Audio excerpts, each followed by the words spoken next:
이 교수의 선불교와 마이스테르카르트 6번 제목이 벽돌입니다.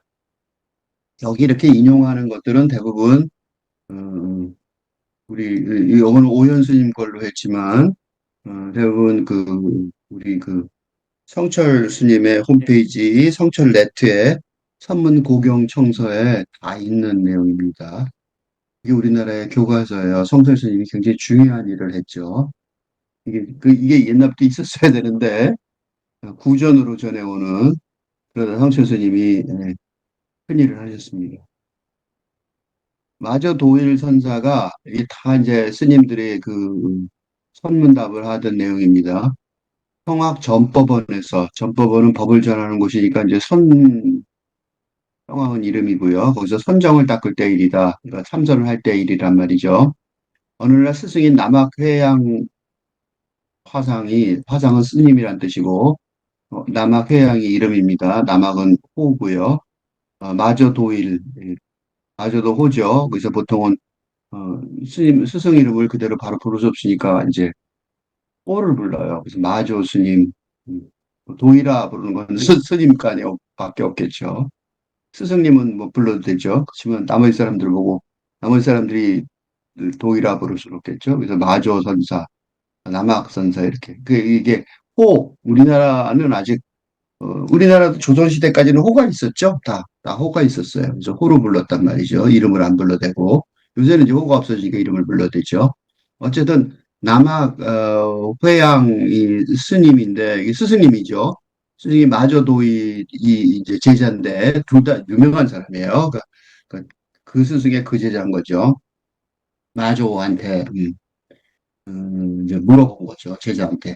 그대는 좌선하여 무엇을 얻으려는가? 좌선해서 앉아서 좌선이라는 게요, 가부좌를 들고 무릎을 이렇게 꿇고, 아, 누구는 무릎을 꿇고 앉는다 그러는데, 그 발이 무지 아픕니다. 나는 못해요. 근데, 그것도 스님이 된 사람들도 그러더라고요. 그 살을 빼야 되고, 우선 살을 안 빼면 너무 무거워서. 그러니까 이제 그 제대로 앉는데 1년 걸린다 그러더라고요. 스님이 돼서 간 사람들도, 뭐, 빠른 사람도 있겠지만, 그렇게 힘들어요. 근데 그 좌선을 해서 이렇게, 또 그것도 하루에 1시간도 아니고 10시간씩 앉아 있는 경우도 많죠. 이렇게 고생을 한단 말이죠. 그 좌절하는 게 스님들이 하는 일이에요. 그게 이제 출가한 목적이고 부처가 되려는 거죠. 그래서 부처가 되고자 합니다. 그래. 교과서 답이죠. 그지?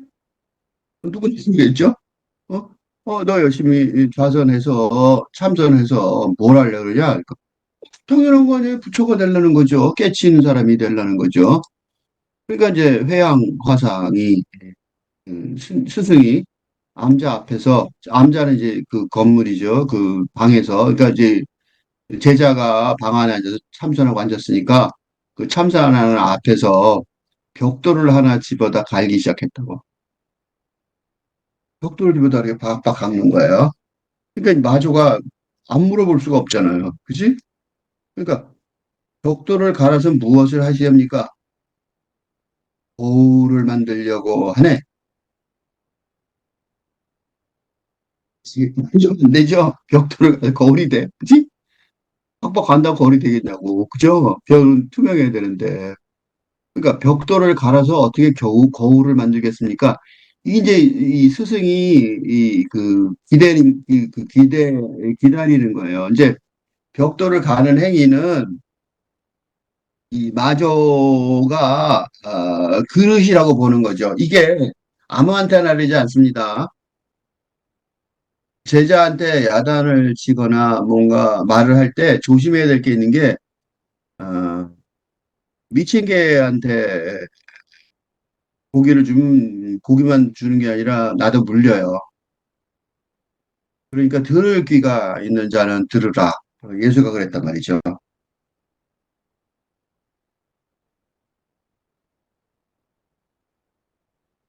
성경에 나오는 말. 이 말 제일 많이 나오는 구절이에요. 이 말처럼 이 벽돌을 가는 이유는 마저 스님을 보고 여기 지금 안 나온 거야, 내용이. 근데 그걸 들을 수 있어야 돼요. 마저 스님이 예, 아, 이게 얘가 들을 준비가 돼 있구나, 라는 걸 알게 된 거죠. 그래서 이제 앞에서 벽돌을 가는 거예요. 그리고 이거를 생각해 보세요. 이거 지금 천년 전 얘기인데 이 얘기를 지금 우리가 지금 듣고 있잖아요. 무슨 소리예요? 이 얘기가 굉장히 중요한 선불교의 핵심 일화가 에피소드가 된 거죠. 어?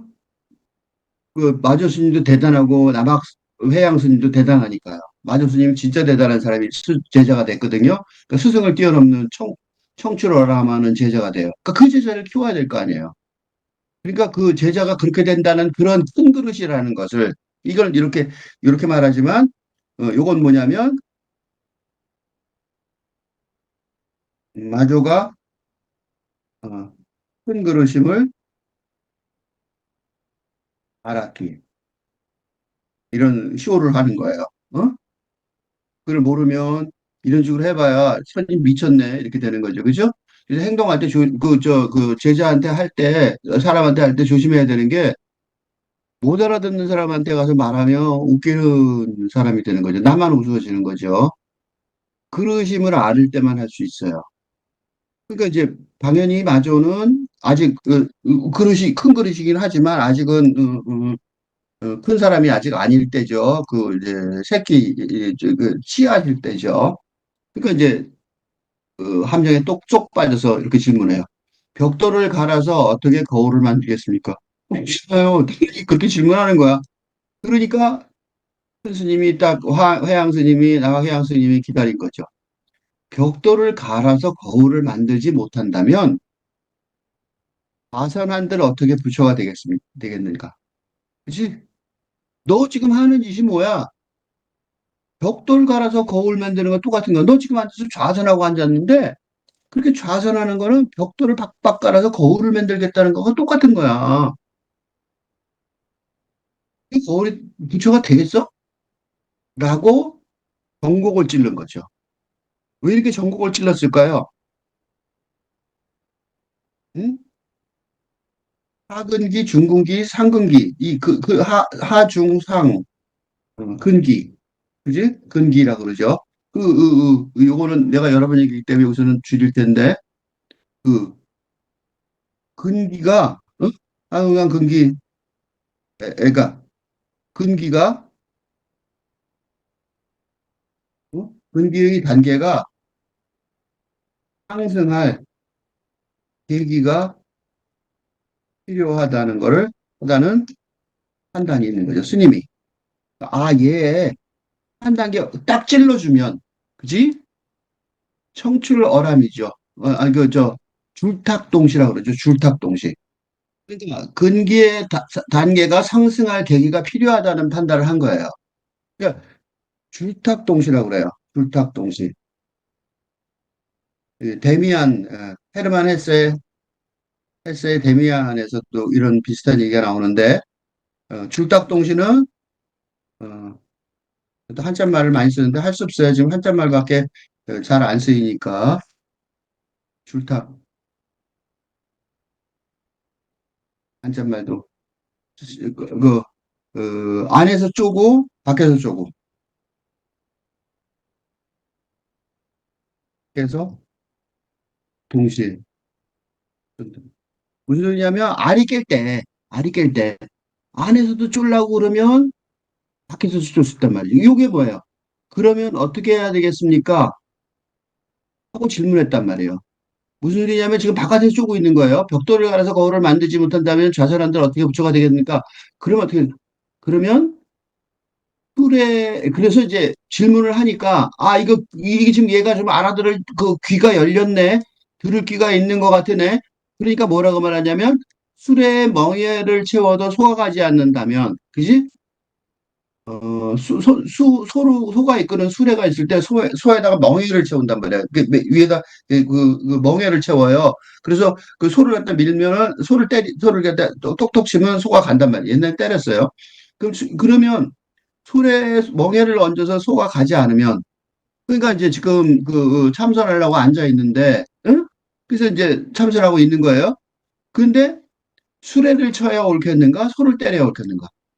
무슨 소리냐면 지금 참선하는데 참선하는 자세는 이루어졌는데 뭐 한다? 소리 때린 거죠. 수레를 때리고 앉았다는 거. 그러니까 마조가 대꾸를 못 하는 거죠. 딱 걸린 거죠. 그죠?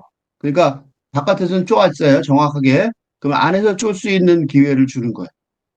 그래서 누구다 쓸까?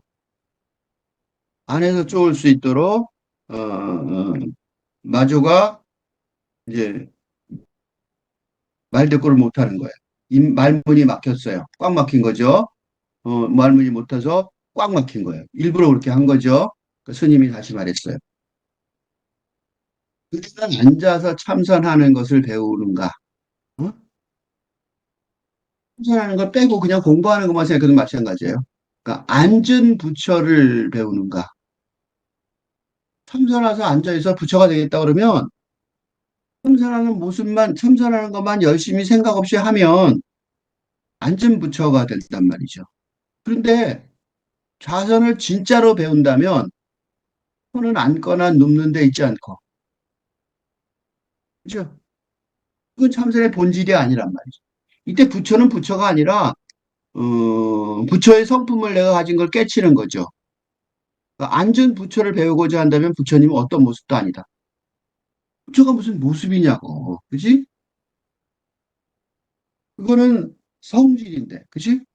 그러니까 머금이 없는 법에서는 의당 취하거나 버리지 않아야 한다. 머금이 없는 법, 무언가 규정되지 않는 법이죠. 그죠? 그러니까 이게 뭐야 하고 딱 말할 수 없는 법이란 말이죠. 그죠? 그 분리문자가 이런 거잖아요. 그지? 분리문자가. 머금이 없는 법이란 말이죠. 이게 지금 다 어려운 말이죠. 근데 지금은 어려운 말이 돼버렸어요. 이때는 아니었다고. 천년이나 똑같은 얘기를 쓰니까 그렇게 어려운 말이 되는 거죠. 그 머금이 없는 법, 불리문자의 그 법을 찾으려면 의당 취하거나 버리지 말아야 한다. 이게 무슨 소리냐면 모양이 딱 이게 개념이 있으면 당연히 받거나 포기하거나 이럴 수 있잖아요. 그렇지? 근데 머금이 이 법은 딱 받거나 머물거나 하는 그런 개념으로 딱 구종될 수 있는 게 아니라는 거죠. 그치? 그러니까 그대가 앉는 자세를, 앉는 부처를, 앉은 부처를 구한다면 그건 뭐예요? 부처를 죽이는 거란 말이에요. 부처의 본질을 죽이는 거예요. 그리고 앉은 모습에 집착한다면 그 이치를 깨닫지 못할 것이다. 마저는 이 말을 듣고 제호를 마신듯이, 제호. 이건 옛날 말인데 그냥 우유예요. 그러니까 석가모니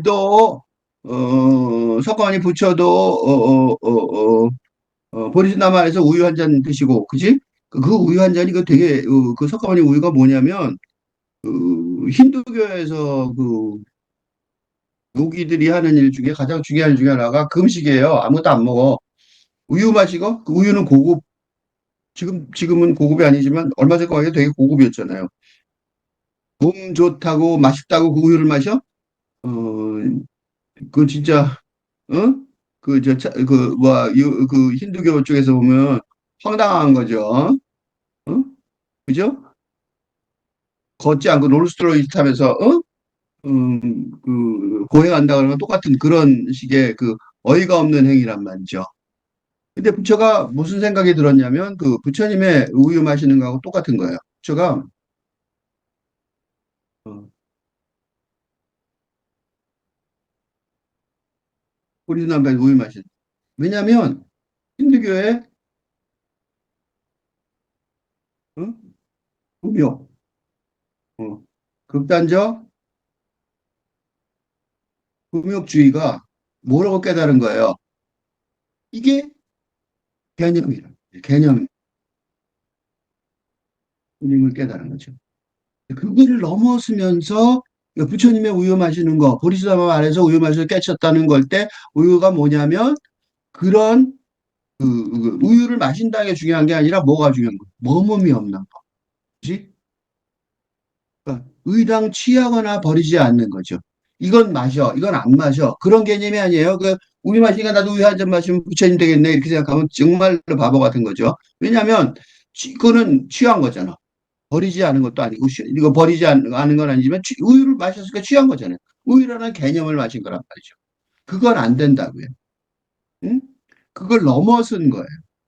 그런 것 중에 하나가 뭐가 있냐면, 예를 들면, 어떤 그 스님이 제자랑 둘이 외나무 다리를 건너가는데, 외나무 다리를, 이거 또 다른 사례예요. 예를 하나 또 들은 거예요. 외나무 다리를 건너가는데, 스승과 제자가 건너편에서 여인이, 예, 오고 있었어요.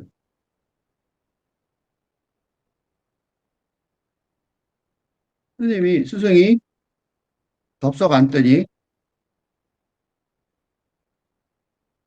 빙글 돌아서, 어, 여인이 가게 했어요.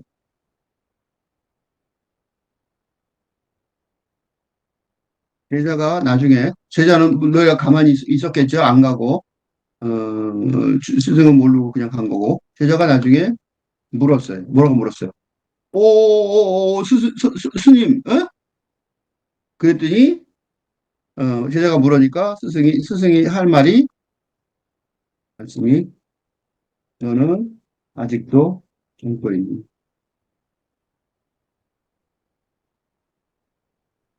뭐예요? 요거죠. 요걸 못한 거죠. 응? 제자는,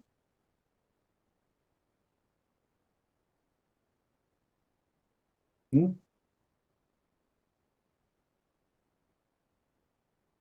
스승은 그게 여자인지 아닌지도 몰랐던 거죠. 이 제호는 그러니까 그 우유 중에서도 사전 찾아보시면 나도 잘 몰라요. 이거는 제호. 사전 찾아보시면 요거예요. 우유에 갈분을 사람 이것이 순주 이렇게 써 있는데 사실은 우유로 만든 제품 중에서 뭐 이런 게 여러 가지가 있겠죠. 그 중에서 가장 좋은 그 제품, 그지 가장 상품의 제품을 말한다고 그래요. 안 먹어봐서 이런 거는 안 먹어봐서 먹기 딱 먹어보고 다른 것 다 비교해서 우유랑 뭐 그런 것들이랑 비교해서 숙성 유제품 중에 하나인데 최상급 유제품이라고 말했다는 거죠. 그러니까 이게 부처님의 우유 생각을 나게 하는 거예요. 그래서 내가 우유 얘기를 했어요. 우유보다 더 고급이니까. 어쨌든 뭔가 정신이 맑아졌다고 그랬던 거죠. 즉 다시 말해서 이게 뭐예요? 마조가 스승한테 배운 결정적인 공부의 순간인 거죠. 그치? 스님이 남학 스님한테 남학이 스승이 되는 이유인 거예요. 마주의 스승이 나는 남학 스님을 회상하면서 뭐 어쩌고 이렇게 말할 때 그 얘기가 바로 이기절. 그래서 마주 스님이 두고두고 얘기했겠죠, 이 얘기를. 그러니까 이게 이제 그 천년을 흘러 내려와서 지금까지도 이어져 오는 거예요. 여기에는 뭔가 큰 진리가 담겨져 있다는 거죠. 그죠? 그래서 그러니까 예를 들면 내가 지금 이런 그 불교의 진리 또는 영성의 진리를 깨달은 사람은 이게 뭔지 설명할 수 있어요. 영성의 세계에 연결돼 있을 테니까. 그지? 우주의 정신이니까 요것도 설명할 수 있단 말이죠. 아, 남학 스님은 이런 뜻에서 한 거고 마조 스님이 이런 뜻에서 깨달은 거예요. 여기서 이렇게 배웠어요. 라고 설명할 수 있단 말이죠. 이거를 몰라요? 지금 현대어로 해야 되는데, 그래서 그 친절한 해설이 필요하단 말이죠. 응? 격이불교. 제2차 격이불교. 그죠? 그 선불교의 정신을 현대어로,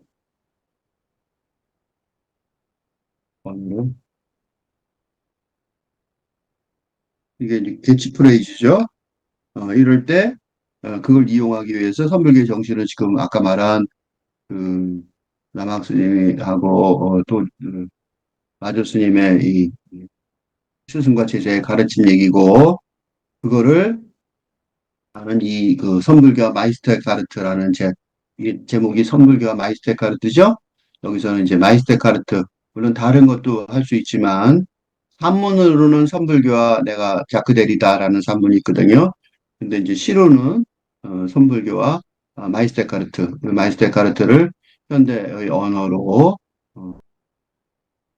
사용해서 둘 다 신비주의니까 그래서 신비주의 방식으로. 그래서 우선 중군기의 학생 마저 도일이 도달했던 지점.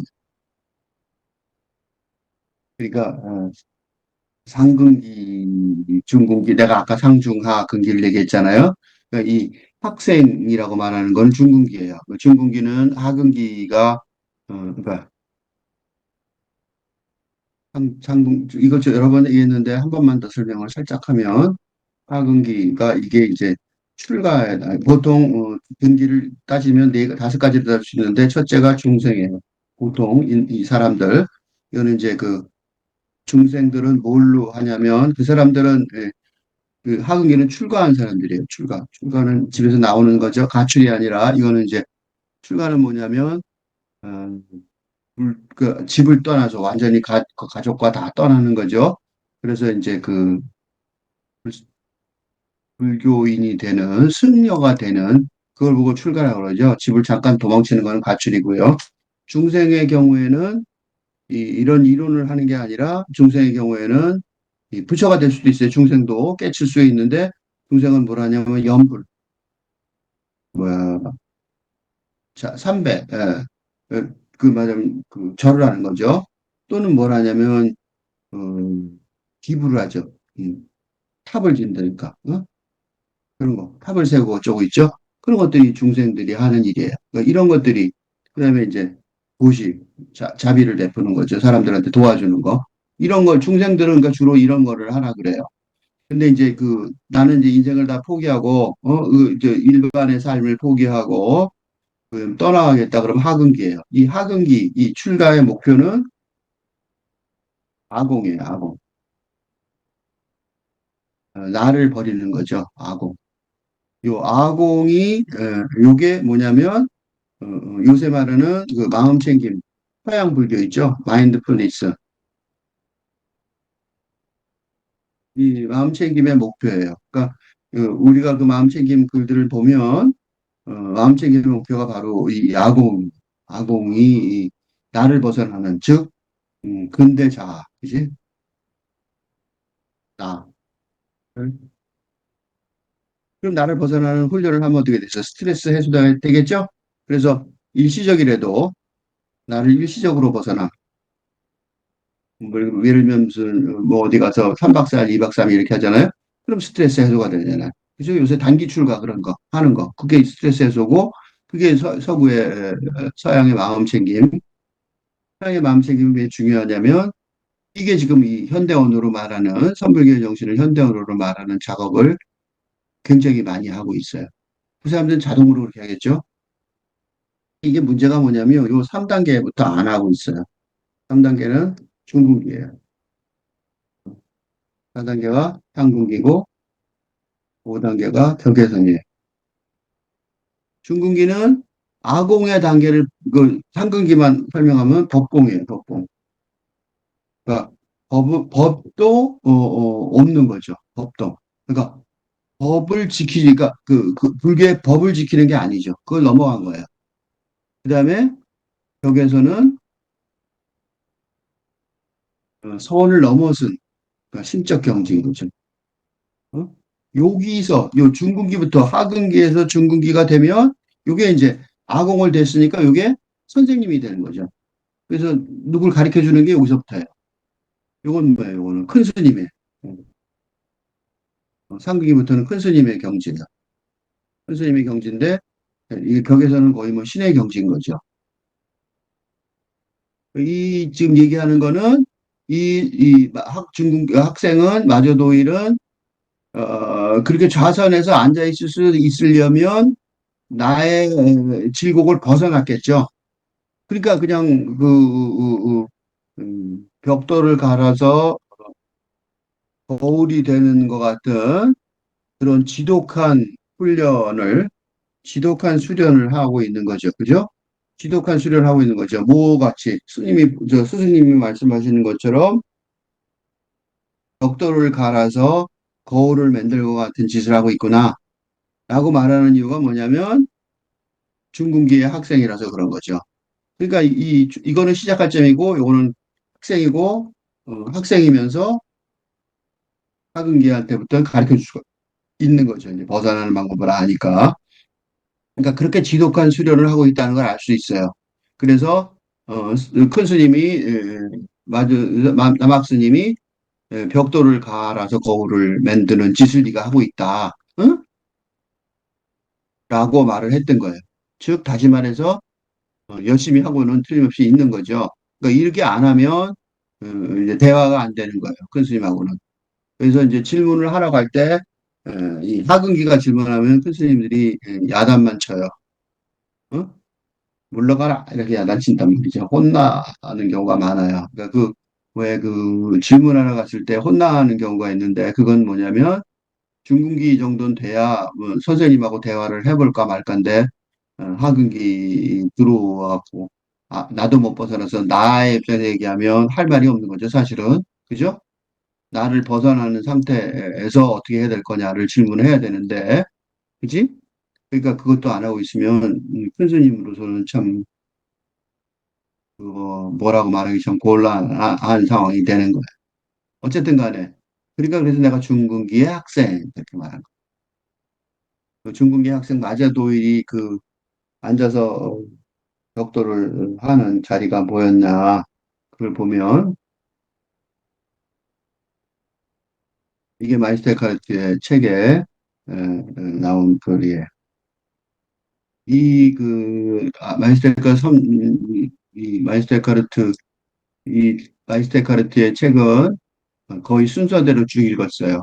그래서 50쪽에 있는 걸 읽었는데, 이게 되게 웃기는 게 순서대로 쭉 읽으면서, 여기 보면 이 페이지가 나오죠?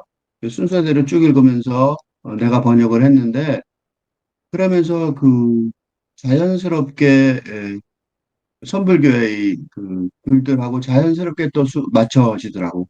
쭉 읽어나가는 게 놀라웠어요. 그러니까 내 혼자의 힘은 아닌 것 같고, 영적인 어떤 도움을 또 받은 것 같은 느낌도 있었어요. 확실히 잘 모르죠? 어쨌든. 이런 삶에서 신이 아무리 자신을 많이 드러내도, 내더라도 신의 진정한 존재에 비하면 여전히 무와 마찬가지이다. 무슨 소리냐면, 신이 분명히 자신을 많이 드러내고 있을 거예요. 그러니까 이걸 딱 중국, 불교로 말한다면 누구나 부처가 될 성품을, 즉, 불성을 갖고 있는 게 우리 확실하다가도. 누구나 다 부처가 될 수 있대. 라고 말할 수 있잖아. 누구나 다 신은 우리 주변에 항상 있는 거죠. 우리가 못 알아봐서 그렇지 신은 우리를 도와주려고 노력하는 게 그리스도교의 핵심이죠. 그죠? 그리스도교의 핵심 교리는 신은 무한한 어? 사랑이라는 것이니까. 그지? 항상 그리스도교의 신은 언제나 우리를 도와주려고 확실하게 준비가 돼 있고 도와주려고 그런단 말이죠. 도와주고 싶어 라고 얘기하더라도 그러니까 이게 불교의 이런 거랑 똑같은 거죠. 불성이 있다고 아무리 확실해도 신의 진정한 존재에 비하면 누가 나는 나는 응? 나라는 인간 존재. 응? 그러니까 뭐예요? 나라는 인간 존재는 여전히 뭐 같아요? 내가 뭘 어떻게 해더라도 나는 뭐 같아요? 아무것도 없는 것과 똑같다. 뭐와 마찬가지이다. 즉, 아공. 응? 나는 공이다 있지. 나는 공이다. 그 신 앞에서 어? 아무것도 음, 그지? 그렇죠. 그러니까 불교식으로 말하면 아공이다고 기독교식으로 말하면 그리스도교식으로 말하면 그리스도교는 천주교 불교 기독교 개신교 다 합치는 거예요. 그런 종교. 그리스도에 말한다면 신 앞에 아무것도 아닌 존재인 거죠. 진리가 그곳 땅 속에 있고 지성으로부터 가려지고 숨겨져 있다. 그러니까 진리는 그곳 땅 속에 있고 이 지성이라는 게 인간의 지성이죠. 이 지성은 나라는 어? 자의 존재를 유지하게 하는 핵심 능력. 음. 그러니까 이 지성을 갖고 아무리 들여다봐야, 그지? 공부를 아무리 하려고 노력해봐야 보이지가 않는 거죠. 그죠? 왜?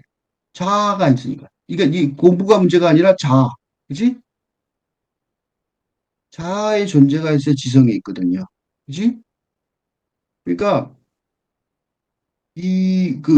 근대 자아 또는 그냥 자아, 나라는 것, 나라는 존재가 그러니까 머리로 아무리 뭐 이것저것 생각해 보이, 응? 뭐라고 아무리 생각해 보이, 응?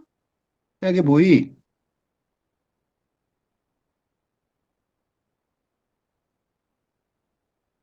가 감춰져 있단 말이죠. 그동안 내내 변함없는 물체라는 방식. 이게 뭐냐면, 이게 변함없는 물체라는 방식에서, 변함없는 물체라는 방식이 뭐냐면, 불성. 그죠? 부처의 성품. 또는 신의 자비. 그죠? 은혜. 이런 거겠죠. 이게 이제 변함없는 물체라는 방식이겠죠. 그죠? 그러니까, 인간사는 다 변하니까. 그죠? 그러니까, 인간사에 속하지 않는, 인간 세계에 속하지 않는, 응? 부처의 성품 또는 신의 자비나 은혜에서 안식의 의지처를 갖지 못하는. 그러니까 의지할 수 없는 거예요. 뭐, 왜? 왜냐면, 나라는, 그지? 공이 안 된 거죠. 나, 그지? 그 나는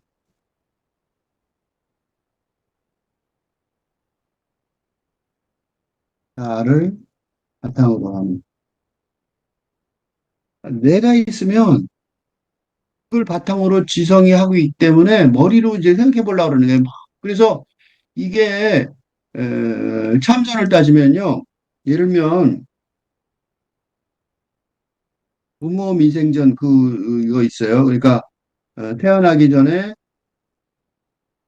무엇이었는가. 이거 굉장히 유명한 화두죠. 너 태어나기 전에 무엇이었는가.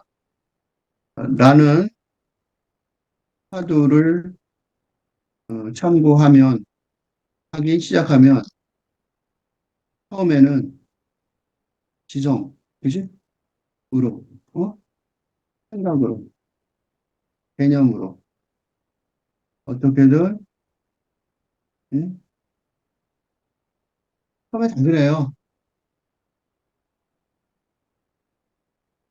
파악해 보려고 하지만 뭐예요?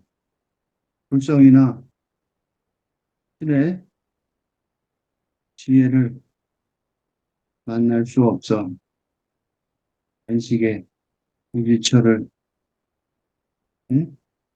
갖지 못하고 중심의 세계 속에서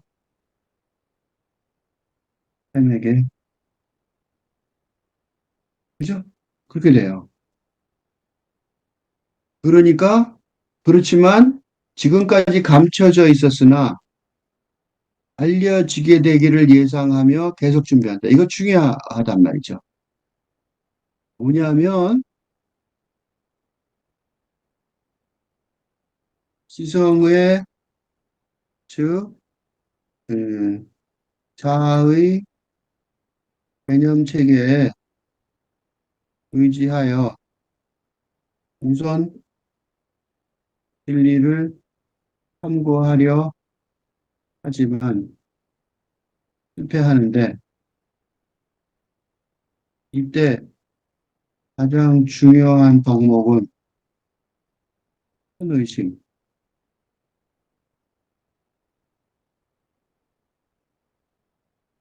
즉 포기하지 진리 탐구를 의 자세를 포기하지 않는 것이다. 이게 중요한 거예요. 그래서 지금까지 감추어져 있었으나 알려지게 되기를 예상하며 계속 준비한다. 이게 그 얘기예요.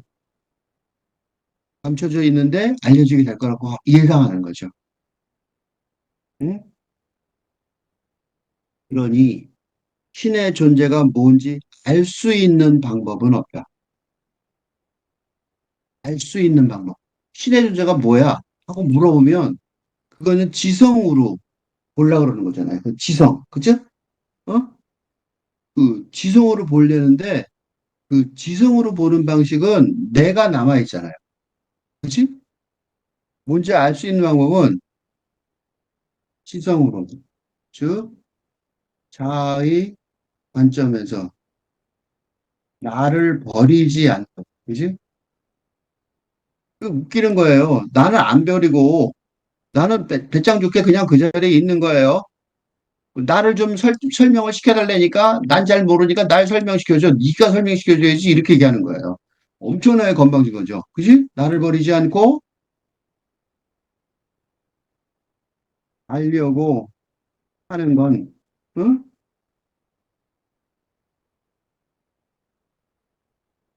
根本적으로 어, 잘못된 일이다. 왜냐하면 영성의 세계는 응? 악어, 자, 나의 지성과 육체의 세계를 벗어난 것이라는 것이 영성의 영성의 세계는 응? 나하고 아무 상관도 없는 세계란 말이죠. 그러니까 정말로 아는 건 하나인데 그건 뭐예요? 뭐가 신이 아닌지이다. 그러니까 지성으로 설명할 수 있는 건 응?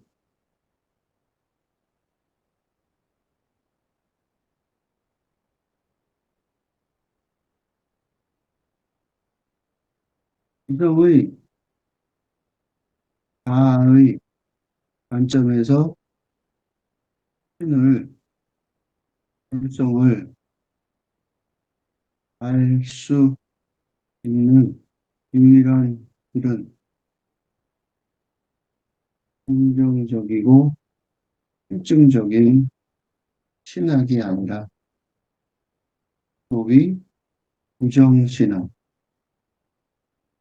그러니까 아닌 것을 아는 이렇게 없다. 뭐가 아닌지는 알 수 있어요. 뭐인지는 몰라요. 그러니까 정의는 불가능한 거죠. 근데 이거를 지성의 사람은 거부한다는 거죠. 그러니까 이 마조 스님이 왜 그 남학 스님 마조 스님한테 벽돌을 들고 가는 걸 보여주시냐면 뭐 한다는 거죠? 지성으로. 나를 버리려는 건 알겠어. 그렇지만 그거를 몰래 끝까지 지성으로 이해하려는 거예요. 그거는 박박박박 갈아서 하려는 거죠. 그치? 박박박박 갈아서. 그치? 점진적으로. 점진적인 교육. 어? 이건 불가능하다는 거죠.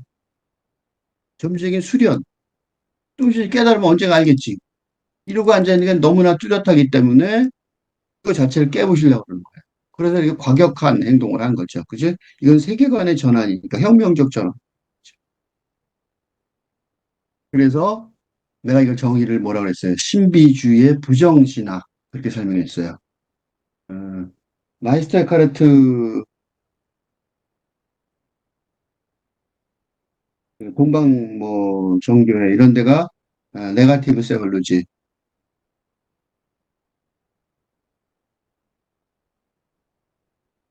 아포파틱이라고 쓰기도 하는데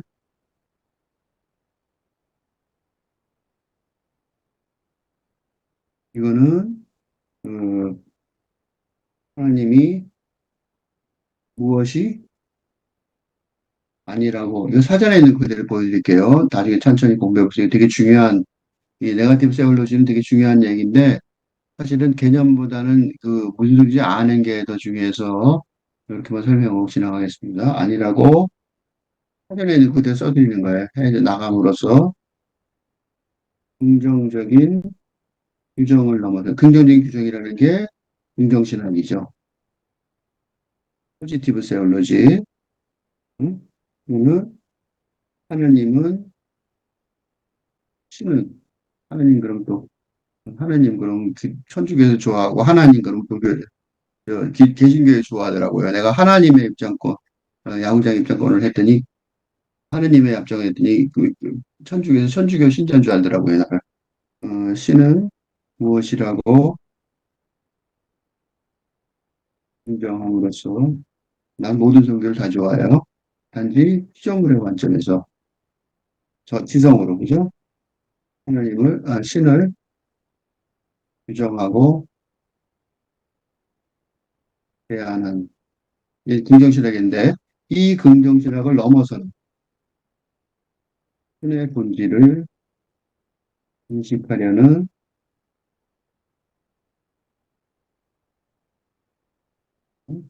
그리스도 신학의 한 분야인데 중요한 거는 두 가지로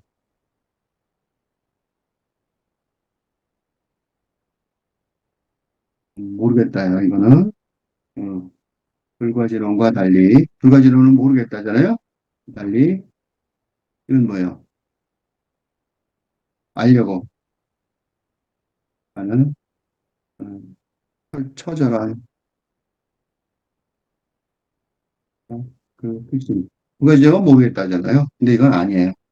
그러니까 이 신비주의 부정신학으로 부정신학이라는 것이 마이스 데카르트의 신학인데 대표적인 신학일 텐데 그거는 바로 중궁기를 위한 해설서가 되는 거죠. 그죠? 중국의 해설서가 조금 전에 위에 있던 해설서였잖아요. 그렇지? 중국의 해설서란 말이죠. 그러니까 친절하신 스승 이 남학 회양은 거울을 만들려고 벽돌을 가는 무의미, 그지? 그게 뭐예요? 그니까 거울이라는 개념이 있고 벽돌이라는 개념이 있죠. 그 지성으로, 어? 지성으로 개념으로 신을 찾으려고 해석하려고 긍정신학이죠. 응? 긍정신학이 안 된다. 왜냐? 수레를 치는 대신 소를 쳐야. 무슨 소리냐면 수레는 도구죠. 개념이란 말이죠. 개념 대신에 그 소, 자기죠. 그 헤어지면 뭐 상근기로 진급한다고. 근데 그거 솔직히 그렇게 얘기를 하는 것 자체가 말로 설명할 수 없는 말이죠. 왜냐하면 말은 개념을 동반하니까 그러니까 개념을 동반하는 말을 일부러 만드신 거잖아요. 부질없는 말 만드시네. 왜? 친절하시니까. 그러니까 자기 그렇게 말하면서 자기도 헛소리가 될 가능성이 굉장히 높은 헛소리 같은 얘기일 텐데 자비심 때문에 자기가 그런 말 꼭 할 필요가 없는 건데 하는 거죠. 그지? 자비심 때문에 사람들이 시비를 걸 텐데 그런 거 각오하고 부질없는 말인 거 알면서도 음, 말로 해서 되는 게 아니라 진짜로 개념으로 알아들어야 체념으로 몸으로 다 알아들어야 되는데 그렇지만 제자를 사랑하는 마음에 그 말을 만드셔서 한 거예요. 근데 고마운 건 뭐냐면 그래서 마저가 제호를 마시듯이 어? 마신 듯이 아주 좋은 우유를 마신 듯이 정신이 맑아진 경지가 되는 거죠. 다시 말해서 상근기로 진짜 진급하는 그런 일이 벌어진 거예요. 여기서 지금 우리가 아까 볼 때는 제호를 마셨다 그러고 도대체 뭐가 정신이 맑아진 거야 이렇게 됐잖아요. 그지? 그 설명을 안 해준단 말이죠. 그죠? 그거를 알아서 해. 이런데 여기가 진짜잖아요. 그지? 그래서 이제 그거를 마이스테카르트가 51쪽에 이어지는 51쪽에 이어지는 51쪽에 황금기로 간 길을 보여주는 거야. 신이 영혼 속에 말씀을 납니다. 그러니까 영성의 말씀이 있다는 거죠. 그지? 영성의 말씀, 영혼이 말씀을 잉태하면, 그러니까 영성의 말을 건 거야. 좀 전에 그 스승이 제자한테 한 말이 영성의, 그 제자의 영성에 들을 귀가 그런 거예요. 그 예수의 들을 귀가 너는 영혼으로 듣느냐? 그 얘기죠. 귀로 듣는 게 아니라 육신의 귀 또는 지성의 귀가 아니라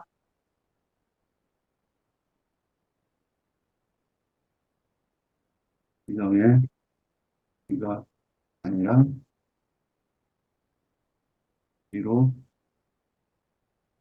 귀가 정신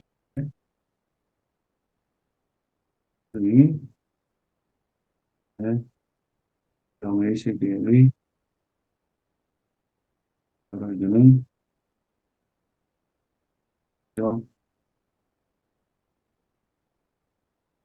영이를 그랬다는 거예요. 그걸 또 제자가 알아들은 거죠. 얼마나 스승과 제자가 줄탁동시로 갖고 얘기했죠. 한쪽은 쪼고 바깥에서도 쪼고 그래서 깨지는 거죠. 그러니까 제 정신이 맑아지는 거예요. 얼마나 정신이 맑아졌냐면 제호를 마신 듯이 이제 부처님이 우유를 마시고 깨친 것처럼 그런 일이 벌어졌다는 거예요. 뭐냐라는 설명은 이제 제2의 격의불교, 아까 내가 제2의 격의불교 얘기했죠? 이런 식으로 현대어로 말해야 제2의 격의불교, 이게 목표죠. 그래서 여기서도 그게 어떻게 했는지 그 설명이 있으니까 그 설명을 이제 보자 이거죠. 신이 영혼 속에 말씀을 낳는다. 신이라는 건 여기서 신이 이거는 그리스도교니까 신이고 불교로 말하면 이제 스승님이 불성의 그 핵심을 어, 제자 마조의 영성에 넣어준 거죠. 영원히 말씀을 잉태하면 그러니까 그 제자가 말씀을 품은 거죠. 그러면 어떻게 영향을 받든지 지금은 욕망, 지금은 선한 의도, 지금은 자선행위, 지금은 감사하는 마음 등 다양한 모습으로 힘을 발휘한다. 그러니까 영원히 말씀을 잉태하는 게 중요한 거지 그게 어떤 식으로 발휘되느냐는 안 중요하다는 거죠. 이제 욕망으로도 나오고 선한 의도로도 나오기도 하고 또 자선행위로 나오죠. 내가 아까 얘기했잖아요. 중생들은 자선행위를 많이 한다는 거죠. 감사하는 마음 이렇게 나오기도 하고 그죠? 다양한 모습으로 그 영성의 힘이 발휘가 된다는 모두 신의 것이고 전혀 당신의 것은 아니다. 여기서 중요한 건 이거예요. 신의 것이란 말이죠. 그 해는 모든 행위가 그러니까 이런 경우 있어요. 나도 욕망이 있고 나도 선한 의가 있고 나도 자선행위를 하고 나도 감사하는 마음이 있어. 아니, 그거랑 다른 건 뭐냐면 당신의 것이 아니라는 거죠. 오직 성령이 말할 수 없는 탄식으로 우리를 위하여 친히 간구하시느니라 라고 로마서 8장 26절에 말한 것처럼 성령이 신의 영이 어? 말할 수 없는 탄식으로 우리가 말할 수 있는 탄식이 아니란 말이죠. 말할 수 있는 탄식으로 우리를 위해 친히 간구하시니라. 그러니까 우리한테 그 신의 그게 은혜가 오는 거죠.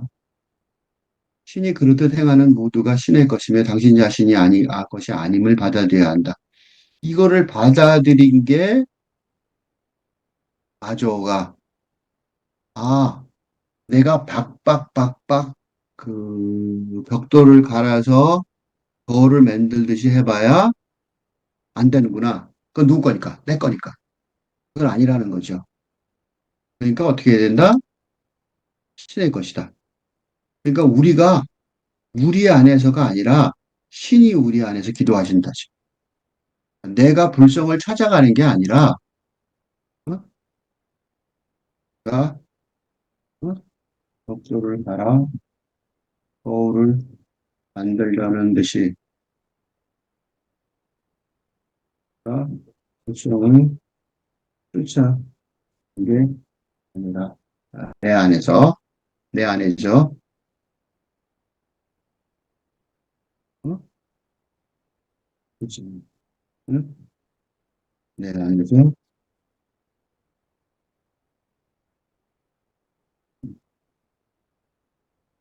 그런 거야. 내가 불송을 쫓아가는 게 아니란 말이죠. 내가 불송을 쫓아가서 쟁취하는 어떤 물건이 아니란 말이죠. 사도 바울은 성령이 의로 아니고는 누구든지 예수를 주시라 할 수 없느니라고 말한다. 성령으로가 아니고, 그 영으로 만나지 않으면 예수는 주가 아니란 말이죠. 이게 한국 기독교에서도 가장 큰 문제점이죠. 내가 지금 이 마이스터 카르트와 선불교와 마이스터 카르트 시리즈를 연작시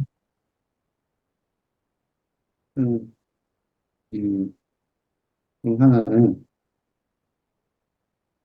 선불교의 현대, 즉 현대언이나 일상언 설명하는 힘을 제공하고 있고, 선불교의 현대의 경우와 그리스도의 음, 음? 실속과 혼란을 정화하는, 즉 예수의 삼위일체에서 예수와 성령의 영이죠. 음, 영성을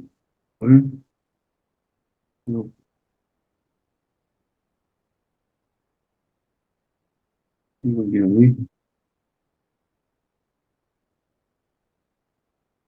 필요한 철저한 지독한 응? 응?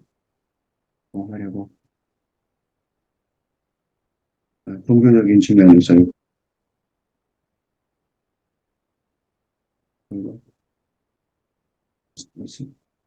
그러니까 종교적으로는 이래요. 그 선불교와 마이스터 카르트라는 제목 없이 다른 이유도 있지만 종교적인 차원에서만 말하면 그냥 영성의 차원에서도 말할 수 있는데 이건 종교적인 차원에서만 말하자면 불교 쪽에서는 이 선불교에게는 어, 현대화하는 방법을 가르쳐주고 그다음에 그리스도교회는 음? 해석화된 이 상황을 그 기준이 없는 것 같더라고요. 그래서 그 기준을 이런 과정을 불교를 공부함으로써 이런 과정을 통해서 그죠? 어, 정화하는 그런 길이 되지 않을까 싶어요. 이렇게 이제 마조가 자기의 길을 간 거죠. 그래서 이제 영성의 세계로 마조가 즉 들어간 거죠.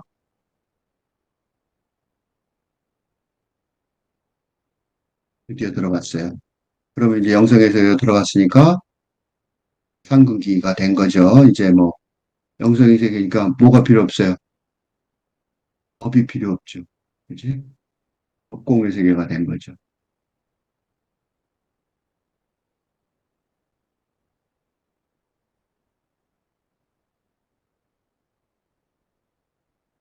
공의 세계가 된 거죠. 영성의 세계로 들어가게 하는 힘을 준 거죠. 이제 남은 게 뭐냐면 하근기예요. 그럼 하근기 이거 너무 지금 이 뭐야 그래서 이제 이 요거가 내가 여기서 또 이걸 더 쓰냐면 불교 선불교의 이 전통이 특히 이런 화교 전통이 중근기와 상근기와 벽에서는 에피소드 중심이고 이어서 어? 대중, 어? 하근기를 위한 친절한 설명이 부족한 아쉬움이 사실, 응? 선불교의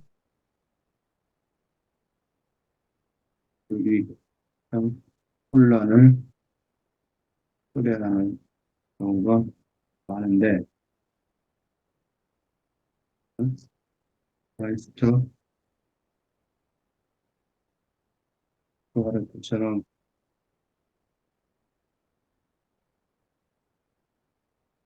그리스도의 설교는 그 친절하게, 응? 대중 설교입니까? 그지? 설교임으로 천주교의 부족한 점이 말씀인데, 그래서 이제 이게 그 중에 한 얘기가 지금 요거예요. 뒤에 남아있는, 어, 요거. 하근기를 위한 마이스터 카르트의 자비심을 찾아보자. 하근기에 대한 설명은 위에 그 화두에 없었어요. 근데 이제 그 마이스터 카르트는 그런 얘기를 써놨단 말이죠. 그러니까 마지막에 이렇게 53쪽이죠. 이번에는 53쪽의 뒤에, 뒤쪽이죠. 설명을 해요. 그래서 어떻게 설명을 했냐면, 이건 학식이 있는 깨친 사람에게 하는 말이다. 이렇게 설명을 해요. 그러니까 위에는 이제 높은 수준의 사람들한테 하는 얘기지만, 그들은 왜 신과 성경으로 배워서 깨쳤다. 문자로. 근데 육체적인 수련 외에 알지도 못하고 서약을 몇 개 한 정도의 순진한 평신도는 어떤가? 이 중생들은 어떠냐 이거죠. 중생들은, 그러니까 기독교랑 불교랑 똑같이 설명이 되죠. 요거는 이제 그 조금 전에 했던 얘기들은 이렇게 음, 아조 스님하고 스승 남학 스님하고의 대화는 위의 요액인데, 그럼 이 평신도들은 도대체 이걸 어떻게 해야 되지? 이렇단 말이죠. 그러니까 그거를 마이스 데카르트를 보면서 배울 수 있다는 거. 기도 같은 걸 하나? 기도하면 되나? 그래서 불교에서는 뭐라 그러냐면 중생들을 뭐 아까 얘기했죠? 연불, 이 기도죠. 그다음에 뭐 탑을 세우고 뭐 절을 하고 뭐 삼천배 뭐 이렇게 그렇게 아까 얘기했었죠? 그렇게 이게 보통 불교에서 요거 있잖아요. 뭐죠? 삼천배 뭐 삼천배 이게 더 낫나? 하여튼 뭐 이런 식으로 이게 기도죠, 기도. 기독교 중요한 거. 그리스도의식 말하면. 그러니까 이런 식으로 이거는 자비죠, 자비. 자비. 그걸 행하는 거죠. 자비가 개념을 찾는 게 아니라. 그러니까 이런 식으로 하는데 그런 거는 이 기도 같은 걸 하나 그렇게 얘기를 하는 게 보통이란 말이에요, 불교에서. 그런데 이제 마이스테카르트는 이렇게 더 얘기를 해줘요. 굉장히 중요한 얘기예요. 방해되는 걸 찾아라. 뭘 방해되는 걸 찾아요? 신에게 더 가까이 간다면 행동이 아니라, 그러니까 실천적 행위의 차원이 아니라 어? 정신 세계의 차원에서 즉 지성의 어, 관점을 잘 알지 못하더라도 괜찮다는 거예요. 공부를 많이 안 했어도 할 수 있다는 거예요. 이게 마이스터 에카르트가 불교에 끼치는 영향이에요. 그러니까 중생이니까 너희들은 그냥 공부하지 말고 그냥 잡이나 베풀고 연불이나 외우고 뭐 그래 그렇게 하지 않다는 거예요. 어떻게 해? 신에게 더 가까이 간다면 방해되는 게 뭐냐 그걸 과감히 포기하라. 왜냐? 신과 신의 포옹에 더 가까이 하게 되는 것은 무엇이든지 최고이기 때문이다. 온전한 것이 올 때는 부분적으로 하던 것이 폐활이다. 이 고린도전서에 나온 말인데 바로 이 얘기예요. 하고 사도 바울이 말할 때 뜻한 바이다. 이 얘기가 왜 중요하냐면 이 불교에서도 육조 해능이 무식했다고요. 그러니까 무식한 선사들 얘기가 많아요. 그러니까 그 아까 얘기했던 내가 얘기했던 다섯 단계 있죠. 보통 말하는 이 다섯 단계. 이 다섯 단계는 잘못된 거죠. 왜 잘못됐냐? 다섯 단계에 잘못된 이유가 뭐냐면 뭘 것 같아요? 이런 부분은 중생의 차원, 즉 무지의 차원에서도 어? 불성,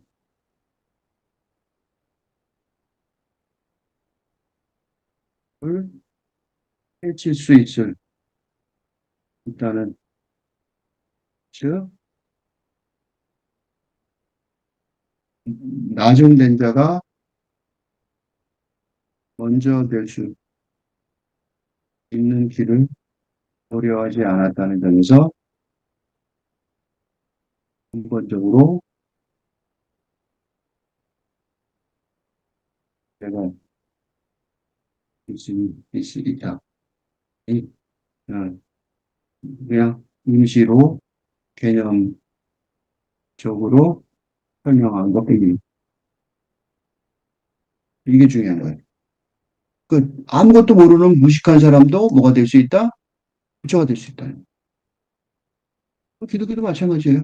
나중된 자가 먼저 된다. 이거는 예수님이 한 말이잖아요. 그치? 마찬가지로 불교도 이런 게 있어요. 육조 해능 있죠. 육조 해능이 무식한 그 부엌대기였단 말이에요. 차례. 육조 해능. 육조 해능이 제일 중요한 사람이죠. 그 선불교에서 제일 중요한 사람이 육조 해능이에요. 나중에 육조 해능 얘기가 나올 텐데 육조 해능. 응? 한자를 모르는, 그래서 인간. 그래서 개성도 자기가 짓지 않고 누구한테 써달라 그래요. 근데 육조가 돼요. 육조가 제일 중요한 중흥조예요. 이 선불교의 중흥조. 세종대왕 같은 거죠. 육조 해능이 이런 중생이었다고. 어? 무지한 사람이었다고. 그러니까 기본적으로 무지한 사람이었단 말이에요. 육조 해능. 그죠? 그러니까 똑같은 거죠. 그리고 육조 해능이 바로 포기하라 이 얘기를 했다고요. 그거 나중에 기억을 하시면 좋겠어요. 너무 길어서 이제.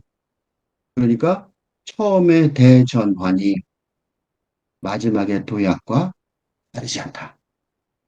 그렇죠? 마지막에 도약하는 거가 언제나 가장 좋은 것처럼 보이지만 사실은 모두 좋다. 처음에 대전환, 응? 처음에 대전환이 무지한 자의 전환이 마지막 도약과 별로 다르지 않다.